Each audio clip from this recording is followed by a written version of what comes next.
Hi, I'm Sandra Parker from Just a Tonic.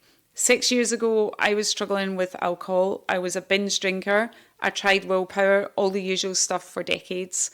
Once I discovered how to not want to drink and feel amazing, I decided to set up a company to share it with other people. I'm excited to share with you how I help my clients go from drinking daily, drinking for decades, binge drinking, or some combination, to enjoying their life more, fulfilling their potential, and never feeling deprived. Thanks.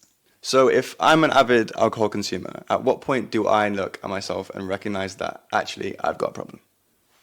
It's such a good question, right? Because we can tie ourselves in knots to try to convince ourselves that we don't have a problem, right? So we could say to ourselves, well, lots of my friends drink more than I do. I haven't been stopped by the police for drink driving. Nobody at work has said I've got a problem. My partner drinks more than I do. And there's a lot of things that we can do to convince ourselves it isn't a problem. But if we're asking ourselves the question in the first place, that means that there's some part of us that acknowledges that there might be a problem. And so my advice would be just to ask yourself a simple question. So rather than sort of looking at units or how much you drank or like where your liver enzymes are at or any of that, I would just say, are you drinking more than you want to? Like, did you go out, do you regularly go out and plan just to go for one? And then you end up drinking more. Like when you're at home, if you open a bottle, do you usually finish the bottle? So you could just say to yourself, am I drinking more than I planned to?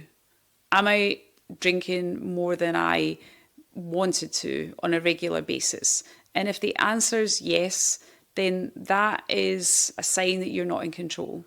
And you can wait until things get a lot worse.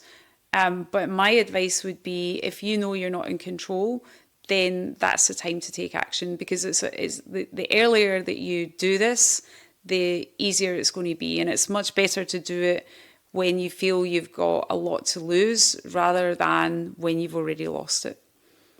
So, why do you think it is that people often wait till they've hit rock bottom before taking action? I think because we're so scared of what life will be like without alcohol. So I think everybody knows that it's bad for us, right? Now, I know that when I went to the doctor to get a checkup, I always lied about how much I drank. And I don't actually know anyone that's ever said they've told the truth, right? So I think that we all know it's bad for us, but we're afraid of what life will be like without alcohol. So we either think that we'll lose our crutch, right? We're like, how will I survive a stressful day at work if I don't have wine at the end of it? We'll lose our reward, right? What's the point of the weekend if I can't drink? Or we won't enjoy socialising. What's the point of going out for dinner if I can't have any wine? Or people will think we're boring. They won't want to invite me out because I'm not drinking, or we'll be bored, right? So, or some combination. So the reason why we bury our head in the sand for such a long time is because we genuinely feel life will be really, really miserable without it. And we can't imagine. We've had so many years and experiences of drinking, and we've been conditioned throughout that that's how you enjoy your life, that's how you relax and unwind, and that's how you connect. The thought of not having that for most people is pretty terrifying. And so therefore it takes something quite scary to happen. Like sometimes it is, people have been stopped for drink driving, or something's gone wrong at work, or maybe their partner said, look, that's it. If you do this again, then we're finished. And so, or their doctor. And it's purely because of how much we have been conditioned to believe that we need alcohol, that we're so reluctant to tackle it until, unfortunately, for most people, as you say, they do hit rock bottom. But I think there's becoming a bit more awareness now. And a lot of the people I work with, one of the incentives for them is they recognise they've got a lot to lose.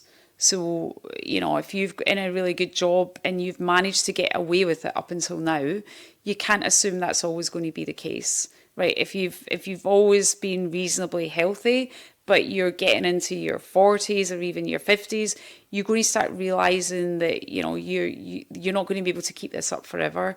So I get why we bury our head in the sand, but I would say ask yourself a different question. Ask yourself, am I in control?